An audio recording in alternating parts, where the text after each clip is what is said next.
하나님 말씀 같이 보겠습니다.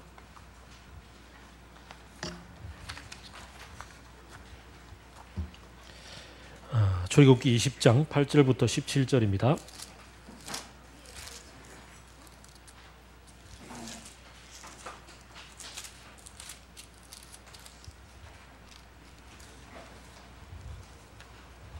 찾으셨습니까?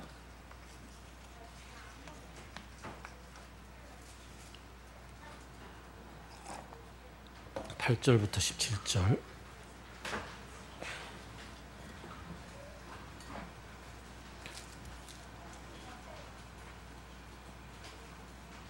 한 절씩 교독하겠습니다.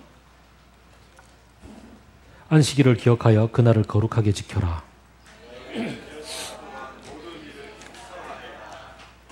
그러나 이렛날은 주 너희 하나님의 안식일이니 너희는 어떤 일도 해서는 안 된다.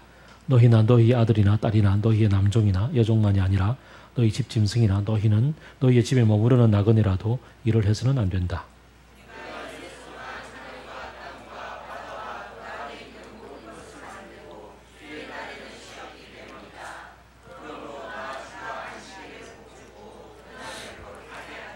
너희 부모를 공경하여라. 그래야 너희는 주 너희 하나님이 너희에게 준 땅에서 오래도록 살 것이다. 간음하지 못한다. 너희 이웃에게 불리한 거짓 증언을 하지 못한다.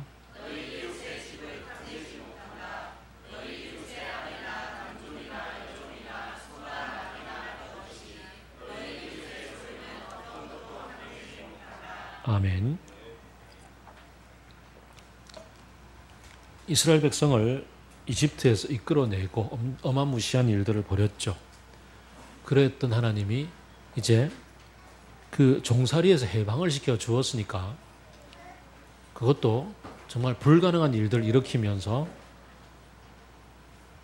끌어내어서 광야길을 달려와서 그리고는 이제 한 산 앞에 이르러서 이제 우리 새로운 이야기를 써보자. 너와 내 새로운 관계를 맺어보자 라고 이야기를 시작하시는 장면. 그게 바로 출애굽기 19장이고 그 새로운 이야기가 바로 십계명으로 이렇게 표현이 되고 있죠. 첫 번째 하셨던 말씀이 지난주에 우리가 묵상했던 것처럼 나 외에 딴 놈한테 마음을 두지 말아라. 주변에 널려있는 게 이른바 신들인데 너희들이 마음을 주고 따라갈 만한 것들이 엄청나게 많은데 그것들 속에 마음 주지 말고 나와 함께 길을 걸어가자.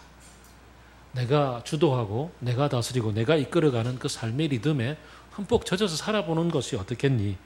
라는 의도를 가지고서 그 목적을 가지고서 내 앞에 다른 신을 두지 말라. 그리고 눈앞에 보이는 다른 여러 형상들 그런 것들 만들지 말라 라고 이야기를 했죠. 그리고 내 이름을 무슨 어떤 그 마술의 도구인 것처럼 그 어떤 주술적인 방식으로 사용하지 말라는 얘기를 했습니다. 자, 거기까지 이제 이야기를 하고 나서 그러면 이제 너희들이 나와 함께 더불어서 살아가는 삶의 방식이 구체적으로 어떻게 드러날 것 같니? 라고 이야기를 하면서 쭉 인간 관계, 사회 관계에 대한 얘기를 이제 그 다음 풀어 나가는 게 바로 그 5계명부터 마지막 10계명까지의 얘기죠. 그 중간에 1, 2, 3계명 다음에 그 5계명부터 인간 관계, 사람들끼리 사회 속에서 어떤 일들을 살아갈 것인가의 그 딱 중간 지점에 안식일을 거룩히 여기라 라는 말씀이 있습니다. 안식일에 대해서 어떻게 거룩하게 살아갈지에 대해서 아주 구체적으로 지금 박 목사님께서 몇 주에 걸쳐서 몇 달에 1년에 걸쳐서인가? 올해 들어왔었죠. 그러니까 아직 1년은 안 지났어요. 어쨌든 몇 달에 걸쳐서 말씀을 나누고 계십니다. 안식일을 거룩히 여겨라. 아마 충분히 우리가 생각해 볼 수 있는 것 중에 뭐 그 당시의 관점으로 본다면 그 일주일의 리듬을 가지고서 하루 쉬고 또 6일 일하고 하루 쉬고 이런 리듬은 생각해 보지를 못했죠. 뭐 다스리고 있는 지배 계급이야 뭐 월, 화, 수, 목, 금, 토, 일 전부 다가 1 테니까 거기에 비하면 일하는 사람들 밑에 있는 사람들은 월, 화, 수, 목, 금 이렇게 되겠죠. 예. 그런 일들을 살아왔던 리듬 속에서 그 하루의 리듬을 쉼으로 해서 그 적어도 육체의 리듬이 어떻게 쉬어야 되는지를 도와준다는 측면, 굉장히 새로웠을 것 같아요. 그런 측면에서 그 예수님이 마가복음 3장에서 2장에서 안식일이 사람을 위하여 있는 것이 사람이 안식일을 위하여 있는 게 아니다라는 말씀은 굉장히 중요한 것 같습니다. 우리를 위해서도 쉼의 리듬이 필요하다는 말씀이겠죠. 그런데 그보다 더 중요한 게 있습니다. 사실 창세기 1장 27절 28절을 보면 하나님이 창조하시고 나서 인간을 만드신 다음에 인간에게 모든 것을 다스려라 라고 말씀하셨잖아요. 땅에 있는 모든 것들을 다스려라. 그리고 너희들끼리 사회를 이루고 살아가라 라고 말씀을 하죠. 사회를 이루고 살아가며 다스리는 삶을 살아가는 것, 뭐 풍삼기에서는 오늘날 용어로 친다면 경영한다라고 이야기를 바꿨지 않습니까? 어쨌든 그럴 때 우리 속에 어떤 마음이 자연스럽게 찾아오는지 아마 제가 여러분하고 말씀으로 여러 번 나눴을 거예요. 내가 주도하는 삶의 현장이 되는 거죠. 그것은 뭐 두수 형제가 집을 짓고 있으면 집을 짓는 것은 내가 주도하는, 내가 집을 짓고 있는 거죠. 마찬가지로 밥을 하고 있으면 내가 밥을 짓고 있는 것이고, 삶을 만들어가고 있는 곳에서 내가 주도하고 내가 주인이 되기가 쉬운 곳이고, 실제로 주인의 역할을 하고 있는 그곳에서 자칫 내 마음속에 나의 주도성이 드러나는 것에 대해서 쭉 주도하다 보면 거기에 관성이 젖어들어서 내가 주도하는 삶의 실제적인 삶을 살아갈 수밖에 없는 그러한 삶을 살아감에 있어서 멈추어 서라는 거죠. 6일간 일하고 나면 반드시 하루는 멈추어 서서 이 모든 일을 주도하시고 공급하시고 이끌어 가시는 분이 누구인지 그분을 바라보라라고 말씀하시는 것이 바로 안식일을 주신 가장 중요한 이유인 거죠.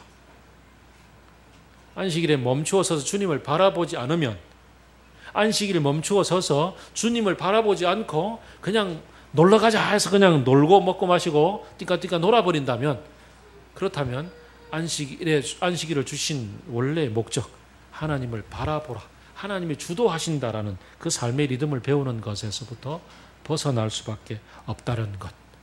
그런 측면에서 오늘날 우리가 그 토일 지속적으로 막 놀러 다니는 어떤 그러한 일에 젖어 있는 사람들, 그 주일날 아침에 저희 집에서 여기까지 오는데 보면은 그 봄 가을이 되면 장전 전철역 앞에 이제 구서 전철역 앞에 보면 아주 아저씨들이 막 노랑 빨강 막 형형색색 옷을 입고 배낭을 메고 산으로 막 가거든요.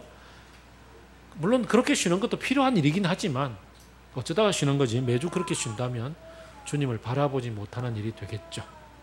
이런 일들을 우리가 깊이 생각해 볼 일이라 여겨집니다. 어쨌든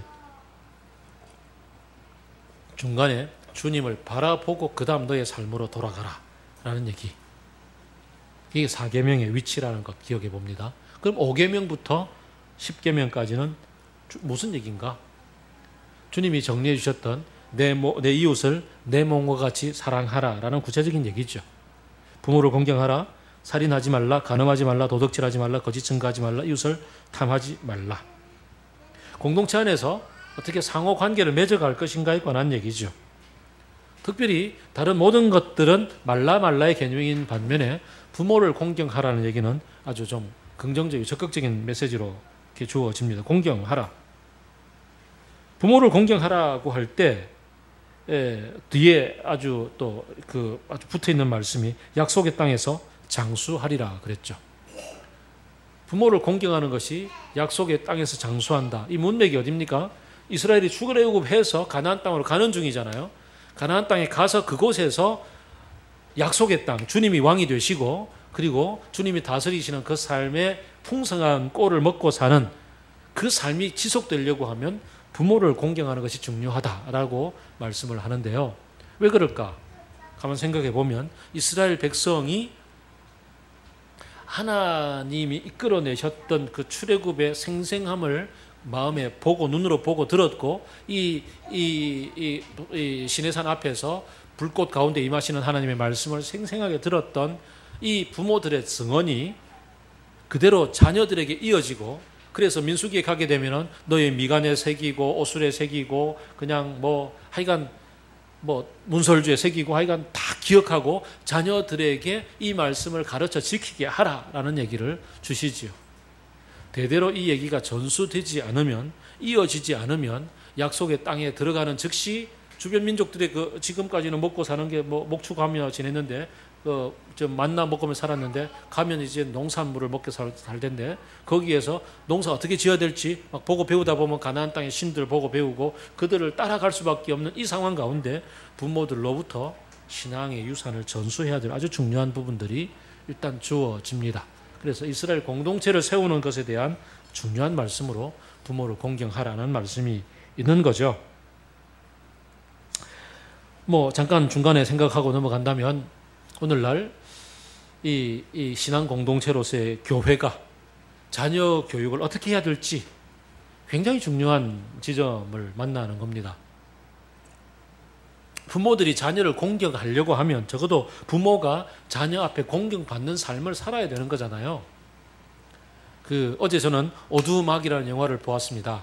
그 오두막의 그 주인공 남자가 그 아이가 죽었잖아요. 그 캠핑 갔다가 납치당해서 폭행당하고 죽었는데 그것 때문에 하나님을 만나는데 굉장한 걸림돌이 있었더랬죠. 이 상처를 하나님이 이제 치유해 주시는 그런 과정을 이제 경험을 하게 되는데 그보다 더 이전에 그가 사실은 결혼 생활 속에서 아이 잃어버리기 전에조차도 하나님하고 좀 냉담했었죠. 좀 냉소적이었죠.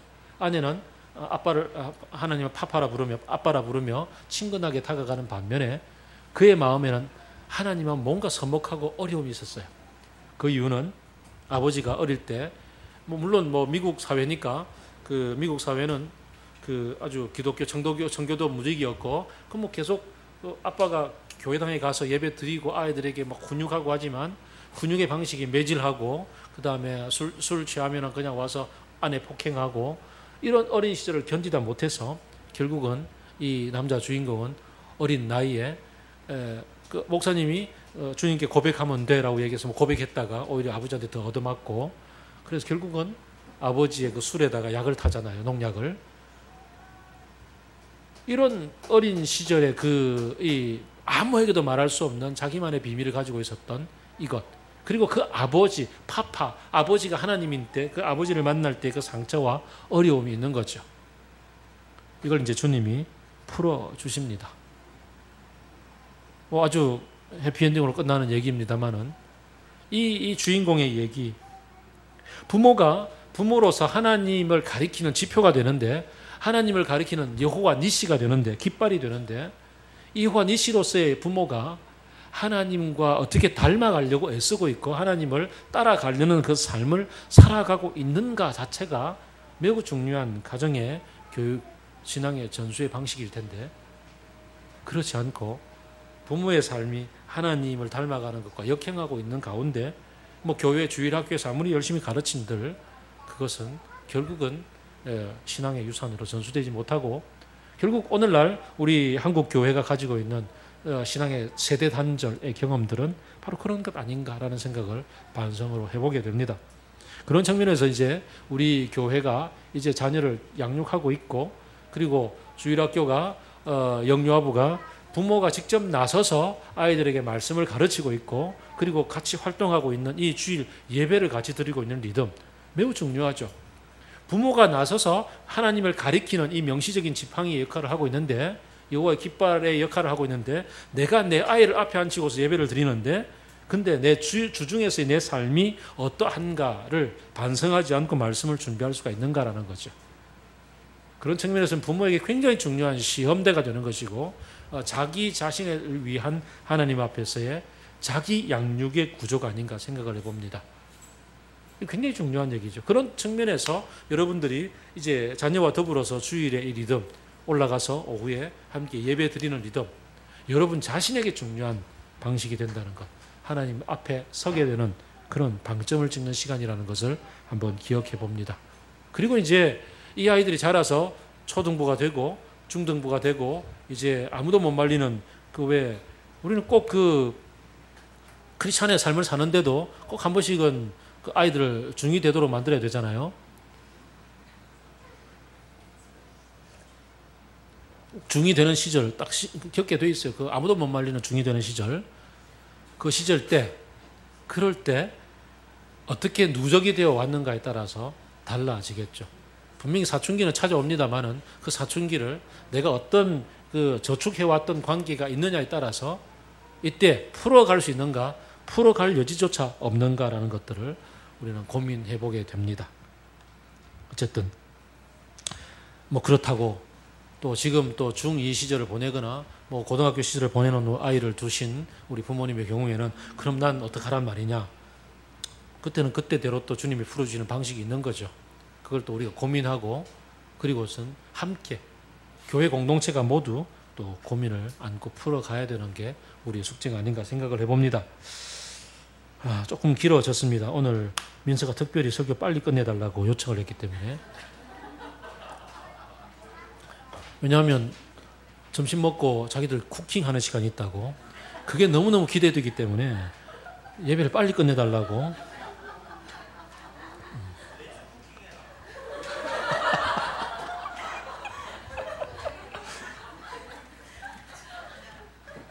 그래서 자기 아빠도 설교를 굉장히 빨리 끝내고 갔어요.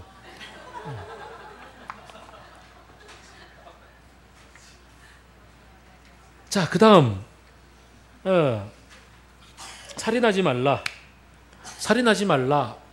충분히 제가 큐티 나누면서도 얘기했습니다만은 언약의 공동체 안에서 벌어지는 살인에 대한 얘기입니다. 타민족과의 관계 속에서 구약은 엄청난 전쟁들을 벌였고 구약의 다른 민족들을 살해하는 것에 대해서는 별 생각 없었습니다. 전쟁 별 생각 없었습니다.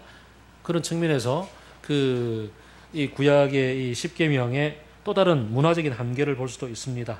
간음하지 말라. 여자에게만 해당됩니다. 결혼한 여자에게만. 남자는 여러 명의 부인을 둘 수 있습니다. 그리고 만약에 결혼한 남자가 미혼한 여자를 범했을 경우에는 벌금만 물어주면 됩니다. 빨리 구약으로 돌아가고 싶으시는 생각이 드는 못된 남자도 있나요? 일부 다처제가 허용되던 그 시절에 이 간음은 여자에게만 해당되고, 그래서 예수님 시절에도 보면 간음하다 현장에 잡힌 여자만 끌려와서 돌로 쳐 죽이려는 이 위험한 상황이 벌어진 남자는 그때 없었습니다. 뭐 그런 것들 생각해 볼 수가 있겠고, 도둑질하지 말라, 거짓 증거하지 말라, 이웃을 탐하지 말라. 역시 사회 정의를 실현하는 부분에 있어서 이 이스라엘 공동체가 어떻게 유지돼야 되는지 사법적 정의가 세워져야 되는 것에 대한 얘기를 쭉 펼쳐냅니다. 이것은 뭐 고대 사회나 지금 사회나 별반 다를 바가 없어져 보입니다. 근데 이제 생각해 볼 부분들이 이제 여기서 주제, 이 십계명에 있어서 왜 하지 말라 전부 다 부정문으로 얘기를 하고 있을까라는 주제입니다. 오늘날도 어떤 교회는 가면 어떤 교단인지 교회인지 어쨌든 십계명을 고백하고 십계명을 지키려고 애를 쓰지 않는 교회는 교회가 아니다, 뭐 이렇게 극단적인 주장을 하는 그런 교회도 간혹 있습니다만은, 왜 이 구약의 십계명은 부정문일까? 하긴 부정문 중에 가장 강력한 부정문은 예수님이 하셨습니다.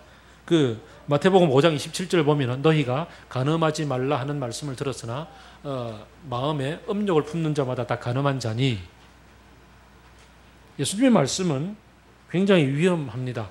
이 간음은 구약에서 여자들에게만 해당된다고 그랬는데, 이 눈으로 음욕을 품는 자는 여자도 간혹 자주 있습니다만 남자들은 거의 전부 다지 않습니까? 여기 있는 남자들 중에서 자기가 지나가는 여자 보고서 마음속에 이렇게 입을 안 벌려 본 사람 있으면 손 들어보세요. 없다고요. 전부 다 우리는 죽을 죄인이 되는 거야. 다 저주를 받아야 되는 사람들. 탐심을 품지 말라 그랬는데 이웃의 가진 것을 보고서 시기심, 탐나는데라는 생각 안 가지본 여자 있으면 손 들어보세요. 없죠? 예, 다 없다고요. 오늘 아침에 보니까 페북에 이제 밴드에 우리 어떤 자매가 아이스크림 기를 올려놨던데 가지고 가라고. 그래서 누가 찜 먼저 했는데 뒤에 아차 하고 뒤에 탐심이죠. 네.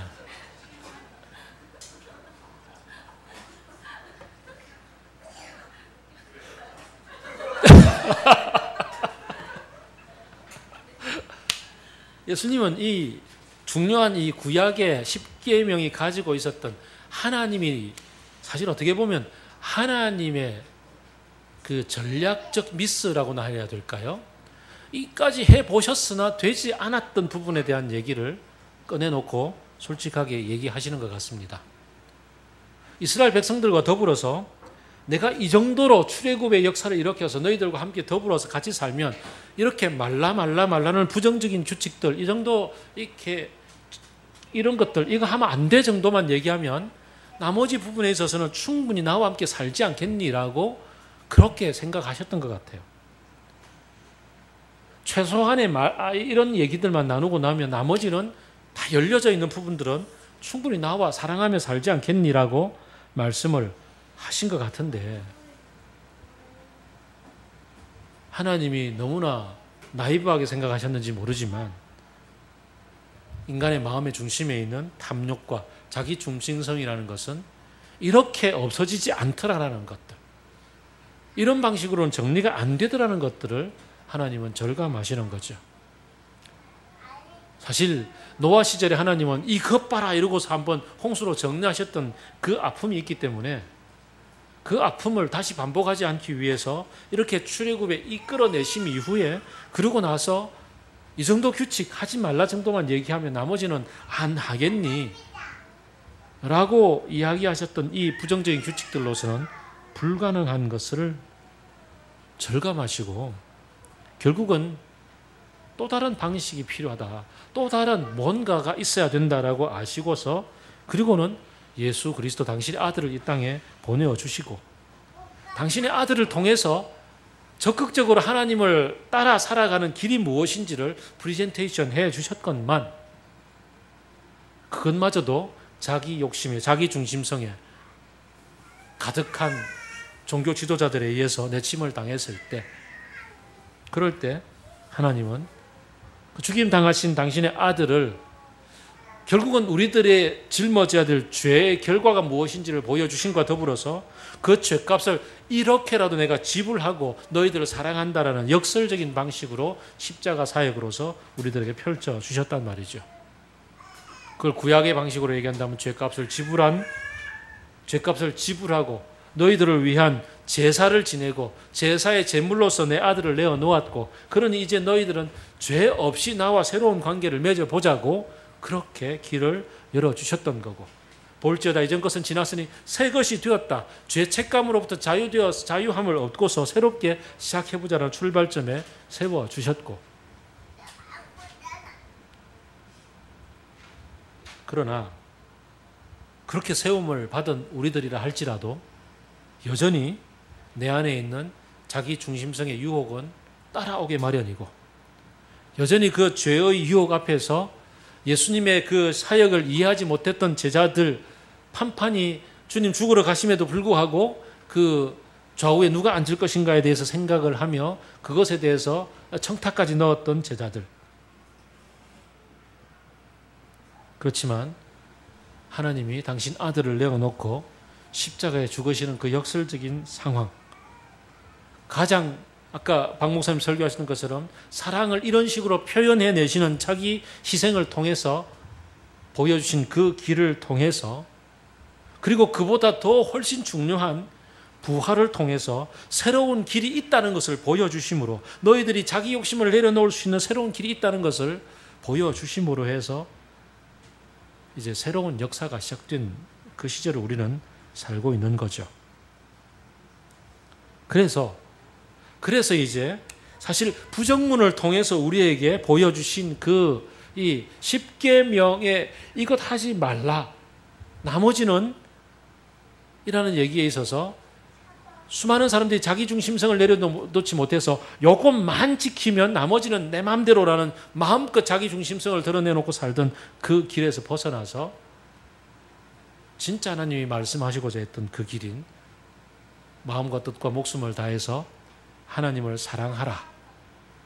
1, 2, 3계명을 합쳐서 뜻과 마음과 목숨을 다하여서 주 너의 하나님을 사랑하라 라는 말씀으로 알아듣게 되는 귀가 열리게 되고 그래서 사랑함으로 해서 사랑은 두려움을 내어 쫓나니 모든 것들이 가능한 모든 삶의 어떠한 구체적인 방식은 너의 자유다.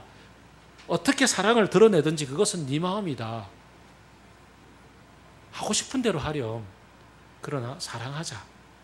라는 말씀을 주셨던 것을 우리가 사도들의 그 뒷이야기를 통해서 배우게 되는 거죠. 요한일서에서 하나님은 하나님의 사랑이 우리들에게 이렇게 드러났습니다.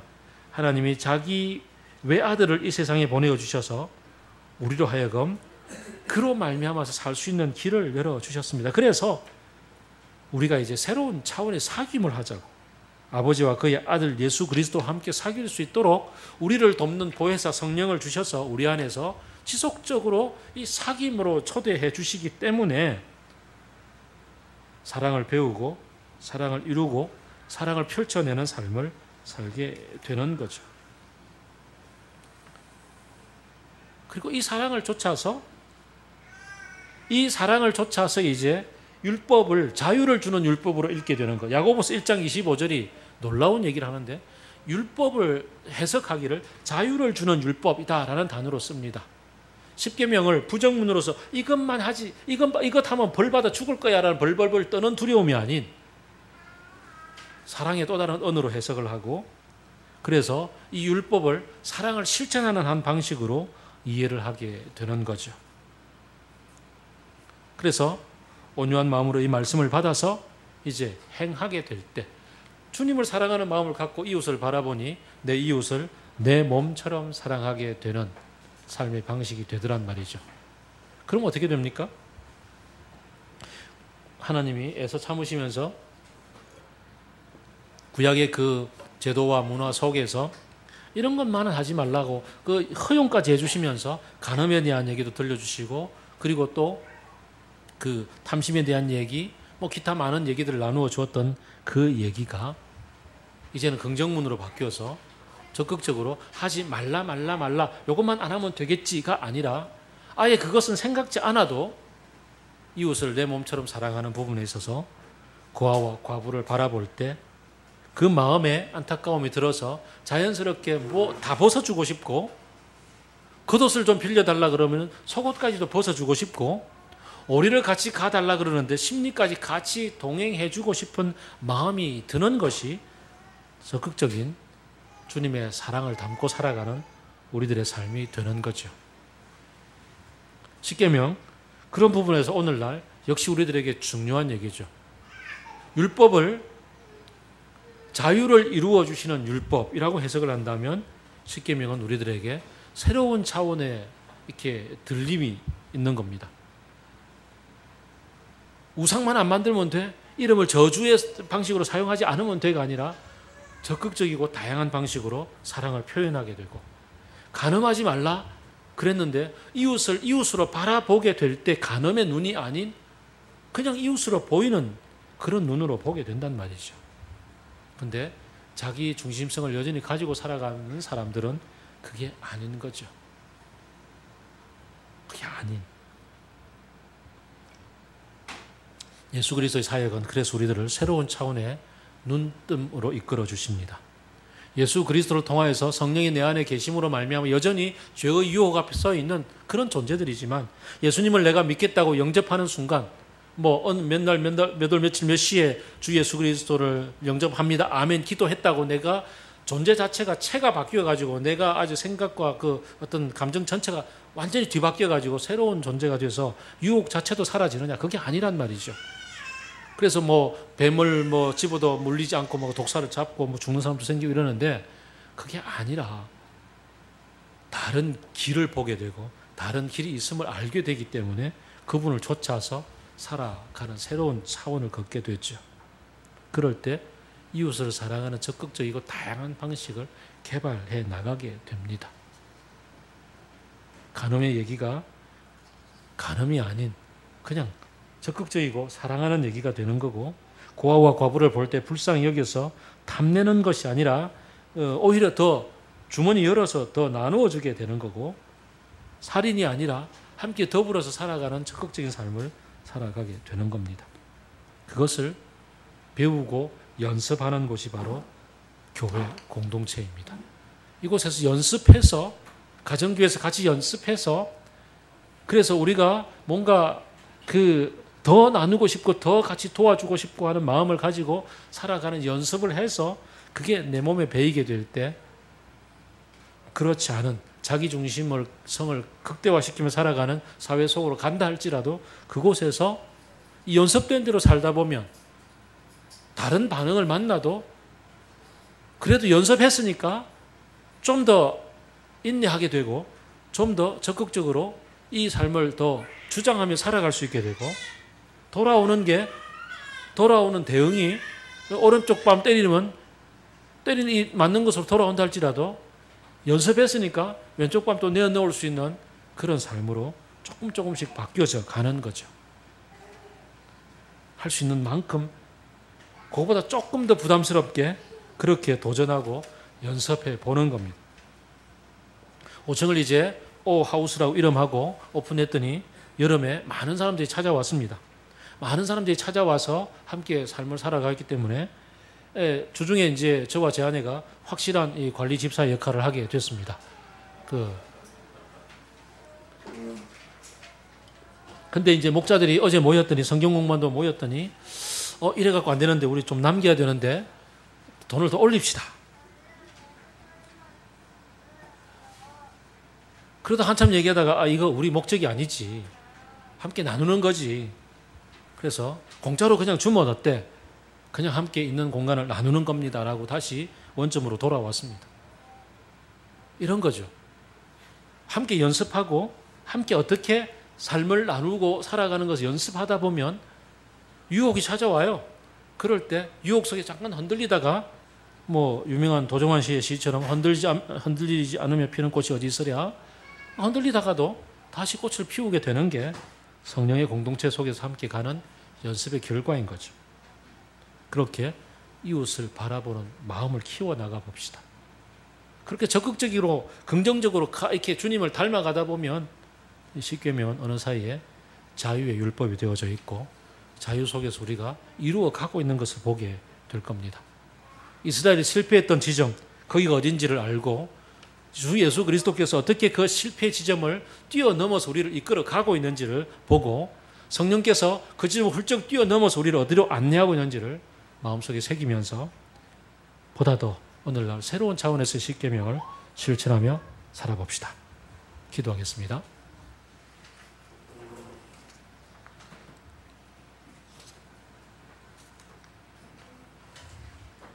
야고보는 도전을 합니다.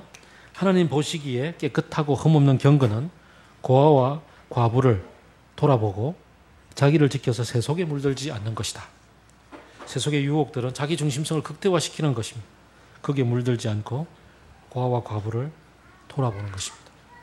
이사야서도 동일한 말씀을 합니다. 주께서 원하시는 금식은 고아와 과부를 돌아보는 것이다.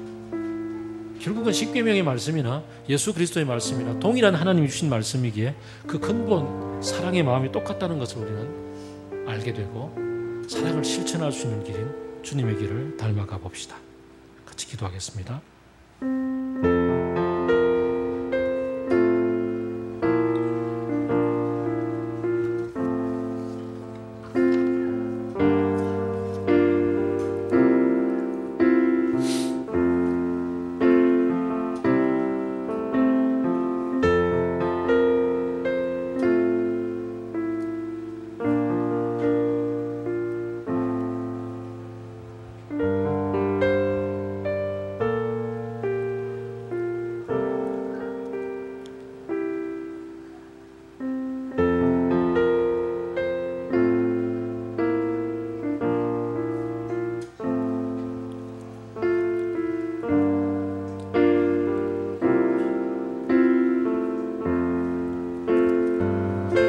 두 번째로 기도할 것은 주님을 바라보고 주님을 닮아가고 주님의 그 방향을 놓치지 않기 위해서 우리 삶에 안식의 리듬이 살아있게 하여 주옵소서. 또 이 공동체 속에서 우리가 연습하고 갈고 닦은 이 얘기들을 우리 자녀들에게 물려줄 수 있을 때 우리 맑은물 교회 공동체와 그리고 우리 집에서 가정의 교육이 함께 갈 수 있도록 보다 창조적이고 보다 더 구체적인 고민과 실천과 노력을 해나가게 도와주옵소서. 우리 교회 아이들을 위해서 같이 함께 공동체가 공동 양육할 수 있게 책임감을 갖게 하여 주옵소서.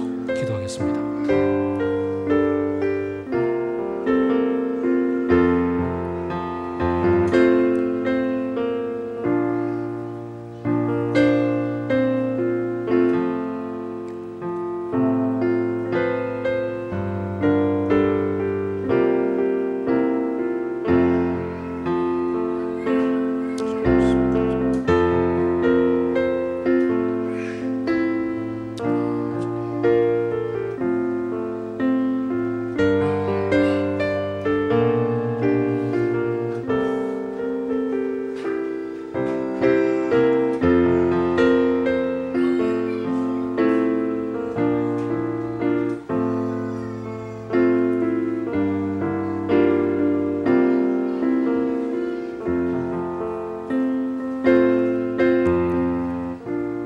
구체적으로 중보하며 기도하기를 원합니다.